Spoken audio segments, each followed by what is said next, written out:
Hadiah tertinggi yang Allah kasih sehat. Coba kalau kita nggak sehat, bisa silaturahmi kayak gini? Kalau kita nggak sehat, bisa ngaji bareng kayak gini? Nggak bisa. Kalau ada yang nonton di TikTok, YouTube ataupun Instagram, qadarullah sedang sakit, mari sama kita mendoakan semua yang hadir di sini, semoga yang sakit Allah berikan kesembuhan. Allahumma rabban nas adhibil ba'sa ishfi wa anta syafi la shifaan illa shifauka shifaan la yughadiru saqama. Semoga Allah sembuhkan beliau yang sakit insyaallah. Kadang-kadang mungkin ada loh jamaah yang lagi nonton mungkin lagi sakit, handphonenya ditaruh di sebelahnya.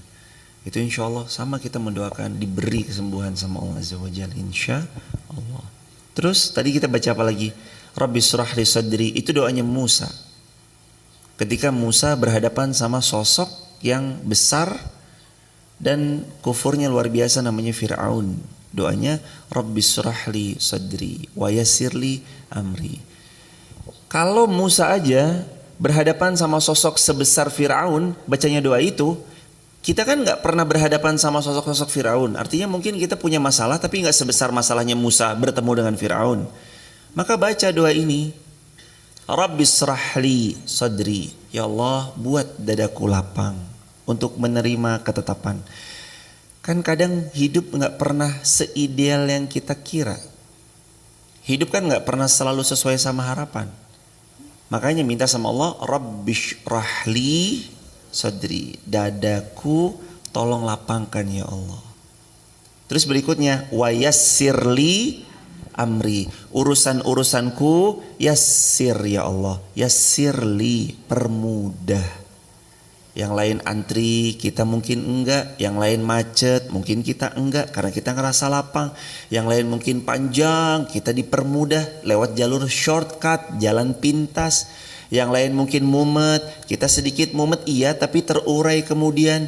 Yang lain buntu, tapi kita selalu menemukan jawaban atas kebuntuan. Itu tuh makna dari wa yassirli amri. Kasih jalan keluar, permudah, beri pertolongan. Wahlul 'uqdatam min lisani, ya Allah angkat lisan ini supaya enggak keluh, supaya bicaranya gampang. Yafqahu qauli, supaya orang yang dengar itu mudah memahami. Raditu billahi rabba, aku ridho engkau adalah Rabbku. Wabil islami dina, aku ridho Islam agamaku. Wabi Muhammadin nabiyya wa rasula, Nabi Muhammad juga kuridhoi sebagai nabi dan utusanmu. Habis itu apa? Wabi Muhammadin nabiyya wa rasula. Rabbi zidni ilma, minta ilmu. Warzuqni, dan berikan rezeki berupa apa? Fahma, kefahaman, supaya faham. Mari kita tilawah dulu Quran surah Al-Hajj ayat ke-6 sampai ayat yang ke-15, kita tilawah bersama-sama. A'udzu billahi minasy syaithanir rajim. Silakan.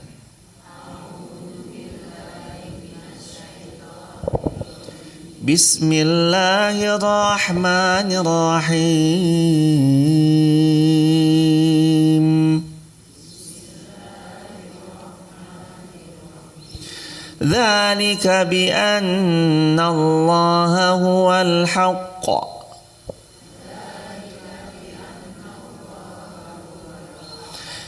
wa annahu yuhyil mauta wa annahu ala kulli syai'in qadir.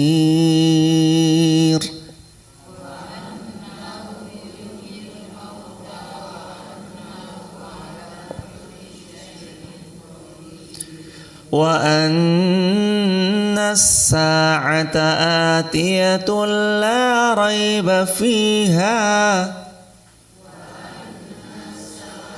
Ayat yang ke-7 Al-Hajj. Wa anna Allah yab'atsu man fil qubur. Ayat 8 Al-Hajj.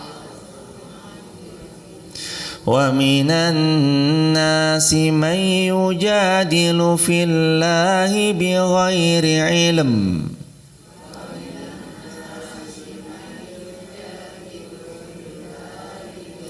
ولا هدى ولا كتاب منير.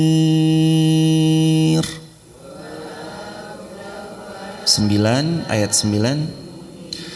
ثاني عطفه ليضل عن سبيل الله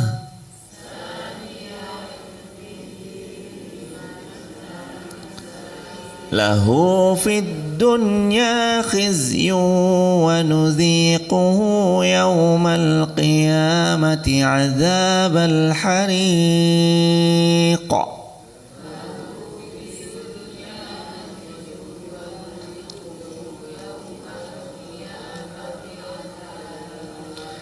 ذلك بما قدمت يداك وأن الله ليس بظلام للعبيد.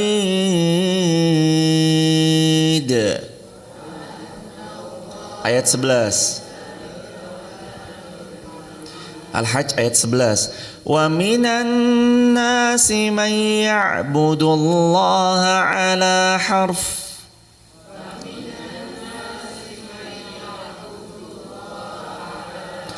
فَإِنْ أَصَابَهُ خَيْرٌ اطْمَأَنَّ بِهِ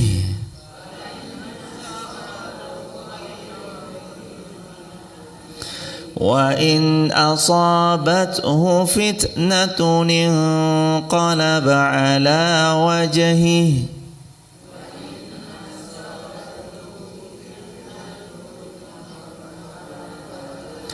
خسر الدنيا والآخرة ذلك هو الخسران المبين. Ayat 12 Al-Hajj. Yad'u min dunillahi ma la yadurruhu wa ma la yanfa'uhu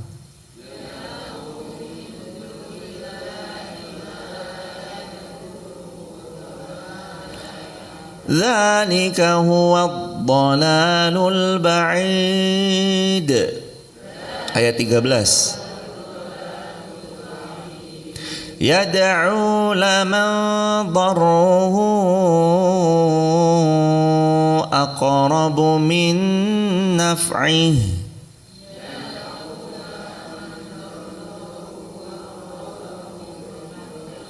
labi'sal maula wa labi'sal ashir. Ayat 14. Inna Allah yudkhilul ladhina amanu wa amilus salihati jannat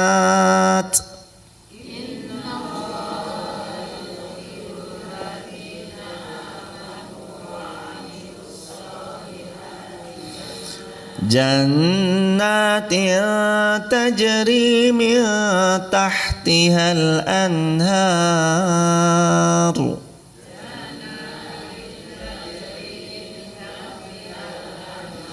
inna Allaha yaf'alu ma yurid.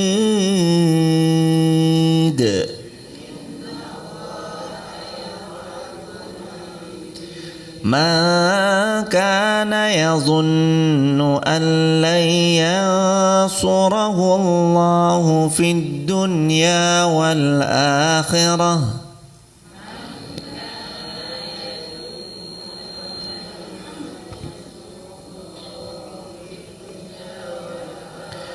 falyamdud bisababin ilas samaa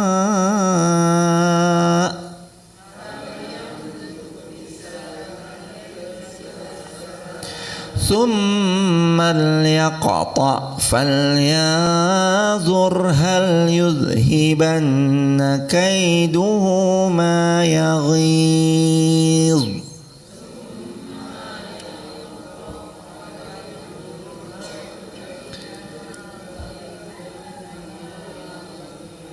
Allahumma arhamna bil Quran, sadaqallahul azim. Alhamdulillah, salatu wassalamu ala rasulillah. Segala puji kembali ke Allah, karena emang semuanya milik Allah. Mudah-mudahan Allah tetapkan kita istiqomah sampai nanti kita wafat husnul khatimah.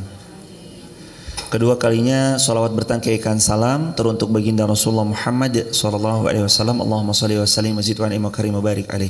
Silakan hadirin baik di TikTok, YouTube, Instagram yang baru bergabung, selamat datang. Terima kasih sudah berkenan belajar bersama di pagi ini. Mari kita sama mohon pertolongan kepada Allah. Mudah-mudahan pagi ini kita dapat mentadaburi ayat demi ayat yang tadi baru aja kita baca. Nabi pernah bilang, siapa yang membahas satu ayat, membacanya, mentadaburinya, mempelajarinya, itu lebih baik daripada unta terbaik yang sedang hamil besar yang ada di rumahnya. 2 ayat lebih baik daripada 2 ekor, 3 ayat lebih baik daripada 3 ekor, 4 ayat dan seterusnya. Kata sebagian para ulama, bukan hanya terkait harta terbaik yang manusia miliki, tapi ada yang bilang bahwa mempelajari satu ayat itu lebih baik daripada dunia dan seisinya. Maka kita hari ini mau minta sama Allah agar Allah beri yang terbaik sama kita dan kita bisa mempelajari dengan mudah insya Allah. Ayat yang ke-6, Allah Subhanahu wa taala berfirman, yang demikian itu karena sungguh Allah dialah yang hak, dan sungguh dialah yang menghidupkan segala yang telah mati, dan sungguh dialah Allah yang maha kuasa atas segala sesuatu. Allah maha kuasa atas segala sesuatu. Allah maha kuasa. Poinnya yang pertama, keyakinan kepada kekuasaan Allah memberikan kita tenang dalam hidup. Kalau kita yakin Allah yang mengatur hidup kita, pasti kita tenang. Syekh Mutawali As-Sa'rawi pernah bilang, Syekh Mutawali As-Sa'rawi beliau pernah mengatakan, kalau seseorang bisa naik pesawat tanpa takut meskipun tak kenal siapa pilotnya, seseorang bisa tenang di atas kereta tanpa kenal siapa masinisnya. Lantas kenapa kita takut menjalani hidup ini sedangkan kita kenal siapa yang memberi takdir untuk kita? Siapa yang memberi takdir? Allah. Makanya hadirin, poin pertama di ayat 6 Quran surah Al-Hajj ini tentang keyakinan pada Allah. Semakin yakin, semakin tenang. Semakin gak yakin, semakin gelisah. Kalau kita gak yakin sama Allah, akan terus gelisah. Ini gimana sih, hidup saya mau dibawa kemana sih? Kok alur cerita hidup saya begini sih? Kok terjadi part dari episode hidup saya begini sih? Kalau makin gak yakin sama Allah, akan terus gelisah. Tapi kalau kita yakin sama Allah, Allah beri ketenangan dalam hidup. Mau tenang atau mau gelisah? Gimana caranya? Yakin sama Allah. Di poin yang kedua, jangan pernah meragukan kehidupan ini selalu ada di bawah kendali Allah. Itu poin yang nomor 2. Poin nomor 2 masih di ayat yang ke-6. Jangan ragukan. Dzalika bi annallaha huwal haqq. Allah itu al-haqq, yang maha haq. Apapun yang Allah takdirkan pasti salah atau pasti benar? Apapun yang Allah berikan dalam kejadian di episode hidup kita itu pasti batil atau pasti hak? Hak. Allah kan, Allah sebut dzalika bi annallaha huwal haqq. Allah al-haq. Jadi nggak mungkin yang Allah takdirkan pasti batil, nggak mungkin, pasti hak, karena Allah al-haq. Yang Allah beri adalah buruk, nggak mungkin, pasti hak. Walaupun kacamata kita hari ini ngelihatnya kok nggak enak ya, tapi pasti itu baik. Makanya poin yang kedua, jangan ragukan Allah bahwa apapun yang terjadi dalam hidup kita berada di bawah kendali Allah. Hadirin, mohon izin yang dari luar kota, naik apa hadirin? Kereta. Kenal masinisnya? Kenal masinisnya Pak siapa? Pak Pak masinisnya kenal nggak namanya siapa? Nggak kenal. Tapi tenang nggak duduk di kereta? Setenang itu. Yang naik bis, kenal supir bisnya? Tenang nggak duduk di bis? Setenang itu loh. Terus kenapa kita nih kayak dalam hidup, aduh saya harus gimana ya? Santai aja kali jamaah. Lewat, nanti juga lewat yang berat-berat. Ini poin yang kedua, jangan pernah ragukan bahwa hidup kita ini berada dalam kendali siapa? Allah. Jadi itu yang kemarin-kemarin kisah yang gak enak sama anak, mertua, orang tua, pasangan, partner bisnis, rekan kerja, karyawan-karyawannya, atau mungkin sama atasannya. Yang kemarin episode-episode gak enak, itu tuh karena Allah mau ngasih yang terbaik. Lewat nanti pelan-pelan.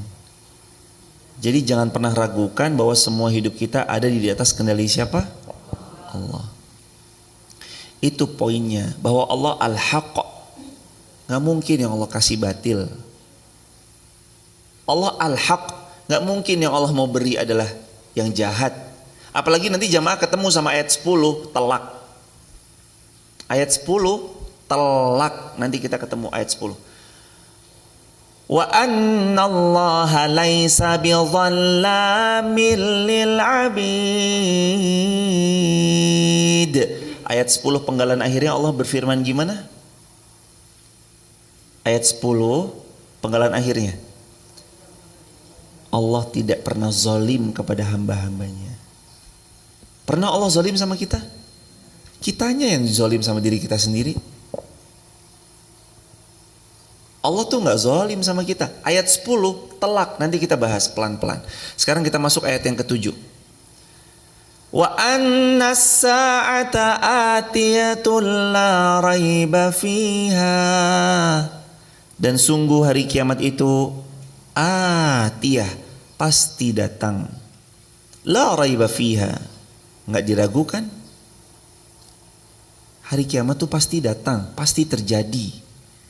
Gak mungkin enggak. Tapi ingat Nabi kemarin ketika ditanya, ya Rasulullah matas sa'ah, wahai Rasulullah kapan terjadi hari kiamat? Nabi jawab, apa persiapannya? Ma'adattalah. Ini bukan tentang waktu, karena sudah pasti terjadi, tapi tentang apa persiapan kita untuk itu. Itu yang kemarin dibahas di kajian lalu, teman-teman nanti bisa merujuk referensi kajian yang kemarin. Wa anna Allah yab'atsu man fil qubur. Dan sungguh Allah akan membangkitkan siapapun yang ada di kubur. Termasuk kata ulama, termasuk Allah akan bangkitkan lagi siapa-siapa yang dibakar, siapa-siapa yang mungkin dimutilasi, siapa-siapa yang matinya itu lebur, hancur, entah karena kecelakaan, tabrakan, kecelakaan pesawat, kecelakaan kapal selam, hancur lebur tubuhnya udah gak berbentuk dan berceceran, daging-daging dimakan sama ikan-ikan, tetap Allah bangkitkan lagi. Ya ba'atsu man fil kubur. Siapa-siapa yang mati Allah bangkitin lagi. Mau matinya dengan cara dikremasi, dikubur di bawah tanah, atau dengan cara-cara yang lain yang Allah Subhanahu wa taala tetapkan jadwal kematiannya, tetap pasti Allah bangkitkan lagi. Pernah ditanya, apakah nanti kalau kami jadi abunya lalu kemudian dilarung di laut, terus Allah nggak bangkitkan? Sangat mudah bagi Allah. Kemarin kita nggak ada, lalu kita Allah adakan. Besok kita nggak ada lagi, lalu besoknya lagi Allah adakan. Apa sulitnya? Nggak ada yang sulit bagi Allah. Nggak ada yang sulit. Itu hal yang mudah bagi Allah. Ayat yang ke-8. Wa minan nasi man yujadilu fillahi bighairi ilm. Dan manusia itu ada di antara mereka yang mereka berdebat, berbantah-bantahan tentang Allah tanpa ilmu. Wala hudaw wala kitabim munir. Tanpa petunjuk, tanpa kitab wahyu yang memberi penerangan. Kalau kita pun mau berbantah-bantahan, pastikan kita tuh tahu setidaknya apa yang mau disampaikan, apa yang mau dijadikan prinsip pegangan hidup. Kalaulah nanti diajak berbantah-bantahan, ingat hadis Nabi, diajak debat, bantah-bantahan, saling di kolom komentar itu saling tadi ya kayak berbantah-bantahan di kolom komentar. Ingat Nabi bilang apa? Kata Nabi, aku Allah, Nabi bersabda, Allah berfirman, mohon maaf kata Nabi SAW, sesungguhnya Allah menyiapkan ini ya. Kalau kita diajak berbantah-bantahan, alangkah baiknya kita pertimbangkan untuk segera skip. Karena kata Nabi, Allah menyiapkan istana di tepian surga untuk siapa yang meninggalkan perdebatan meskipun dia benar. Tinggalin debat kusir, debat yang gak ada ujungnya. Debatnya yang pakai ujung-ujungnya. Debat kusir adalah debat yang nanti ujung-ujungnya pakai okol, bukan pakai akal. Main fisik.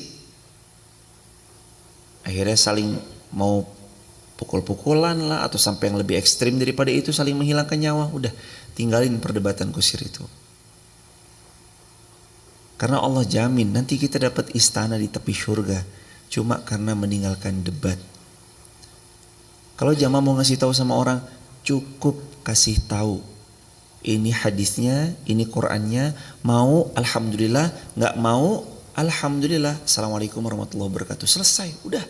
Jangan habiskan waktu menjelaskan kepada pihak yang memang nggak mau mendengarkan. Ingat hadirin, kemarin apa kalimatnya? Pas kita lagi sama belajar, kurang lebih kalimatnya, buat batasan. Kemarin yuk sama-sama kita pelajari yang kemarin, baru kemarin, belum lama. Tetapkan batasan. Buat batasan dalam hidup. Kalau tidak diajak, jangan ikut.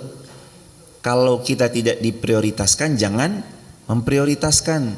Kalau kita tidak didengar, jangan lanjut bicara. Kalau kita tidak dikasih tahu, jangan kepo. Kalau kita tidak dilibatkan, jangan ikut campur.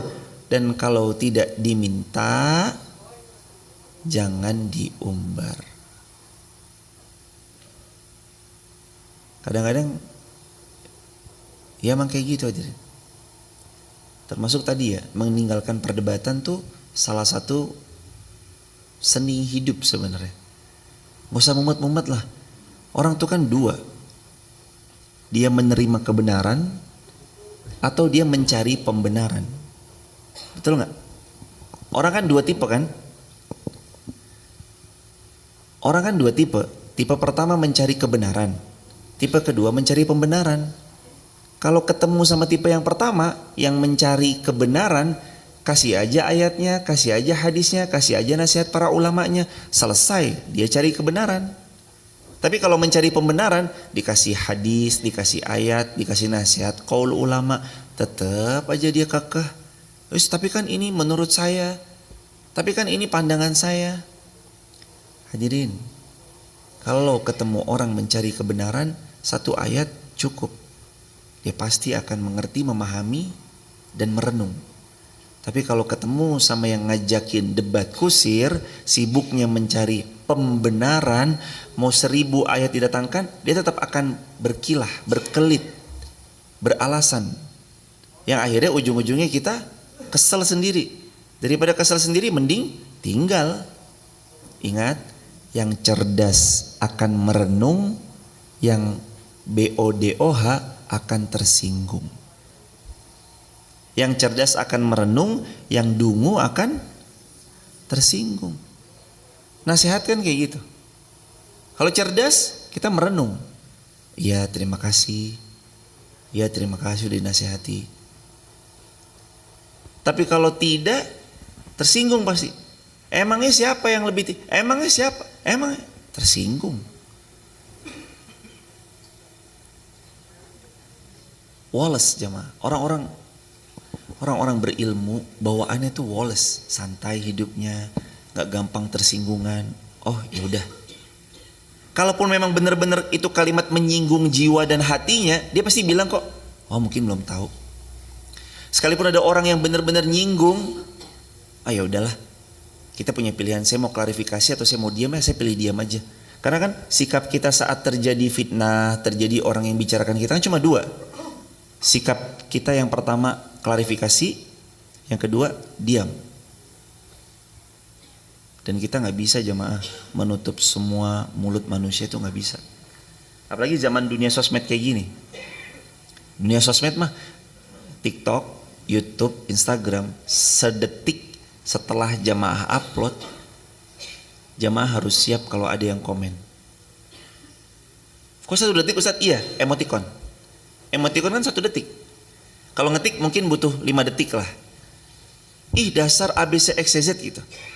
Dan kita harus siap, namanya sekarang hidup di zaman sosial media. Dulu nggak ada cerita kayak gitu, karena dulu nggak sedekat ini kita hari ini kan.